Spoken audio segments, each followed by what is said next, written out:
Moving on to question 2, and this one was submitted by one of the delegates, Callum Nelson. And the question is, what has evolved in the MSS market over the past 5 years in terms of services, and what is likely to come in the next 5 years? And so we'll start with you with this one, Neil. So this is a really good question, because MSS has only been around for about 20 years, in my opinion. So it's still a relatively new discipline, and it started off, in a fairly basic way, with a focus on alerting, just alerting on suspicious events.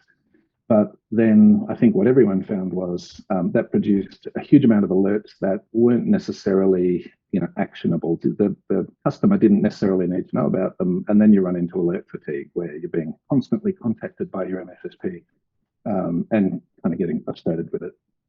Also, a big part of MSS used to be policy management, so operating your security infrastructure. And I think the shift has been away from operating infrastructure and toward I might have to make up a new term for this, but kind of intelligent alerting, or light touch alerting. So the focus of an MSSP is to only alert you when you really need to know about something, rather than because some event threshold was breached and here you go, here's another alert in the middle of the night that really you don't need to know anything about. And in order to do that, MSSPs have focused on technologies such as user behavior analytics, endpoint behavior analytics. So, looking at statistically normal behavior and then focusing on what's abnormal, and this is the really tricky bit in UBA, specifically in wow, now I've forgotten the term, but analytics is the term I'm looking for.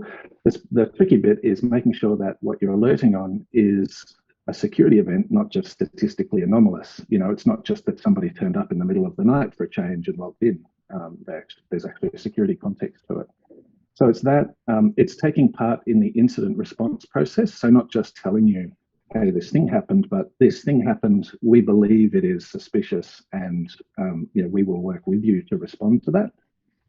Also things like threat hunting, so regularly looking across your environment actively to see what kind of, and this is really kind of adding a human element to what you might otherwise address with user behavior analytics. So looking for unusual activity, unusual patterns, and investigating those. Then enriching information with threat intelligence is another big focus. And then I think in a broader sense, there is a drive to consolidate functions and bring more value to you from a security operations context than a traditional security, outsourced or managed security environment. And to give you an example of what I'm talking about, being able to do things like incorporate vulnerability management or application security management, or security orchestration and response, for example. So bringing the whole gamut of security operations centric capabilities to bear in a kind of unified way. Because when you think about, I tend to think about this market in terms of controls like firewalls, intrusion prevention systems, and then security operations. Now on the control side, we've already seen a lot of consolidation. It's a very kind of mature market. On the security operations side, I think it's still a very young market. And so MSSPs are having to bring together a vast variety of tools in order to deliver an outcome. And I think what we'll continue to see is consolidation in that area, so that we head toward the maturity that we see on the control side, but in security operations. All right. Dallas. Yeah, thanks for that, Neil. We covered quite a bit of ground there. I would just like to add to that in the sense of managed security services. Yeah, I guess I've been around long enough, it's probably 20 years, give or take.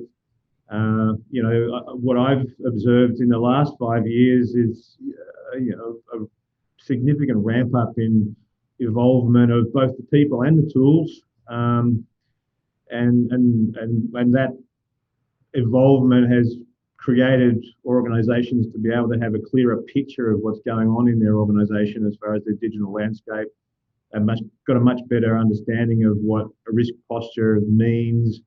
Sometimes that visibility has been a little bit too surprising in many cases, but I guess cloud native solutions has been a disruptor in the SIEM space as far as the capacity to be able to ingest massive amount of information and do something intelligent with it.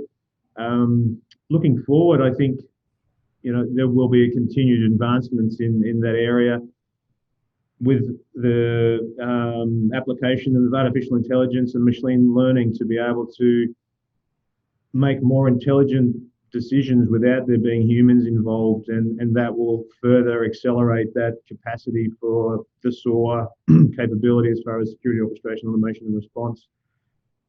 I think there will be some very significant advancements over the next 5 years in that area. Also, the umbrella of what organisations have typically been looking at, I guess, in the last 5 years, it's been the corporate world, making the environment safe for their workers. IoT, OT, and SCADA is now well and truly in the mix, and I see that as being needing to be included in that umbrella as far as from a risk perspective, and hopefully, that will be what it happens. And I guess MSSPs will evolve to be able to deliver predictable automated incident response to the known and the unknown. All right, Jason. Yeah, thanks. So I guess over the last 5 years, we've traditionally gone from an infrastructure-based service through into now that's everybody's using platforms and SaaS platforms, etc. I think in the next 5 years we'll see more of those security services bundled together. I know my colleagues here have mentioned risk. We still see risk is getting better managed, but there are still a number of the organisations we work with that have very, very baseline concepts around how they manage their risk, especially at an organisational, strategic, operational level. I think the managed service provider can assist in that, helping with compliance regimes. We're now seeing APRA and those sort of organisations mandating cybersecurity professionals on boards, making them personally liable, etc. Those are the conversations that are happening at that level, and risk is core to that. I think we'll see more security consulting styles services from managed service professionals as well.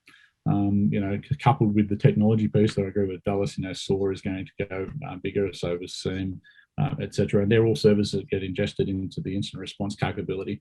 And you need to make sure that you do those incident response capabilities with your managed service provider. It's not as an outsourced service, but more like a security partner. So I think we'll start to see those things. The threats will be managed a little bit better, but there's a fundamental shift that needs to happen from business to expect that they don't, whilst they can shift some of those risks to managed service providers, they can't abrogate the ultimate responsibility for it. They still need to manage it.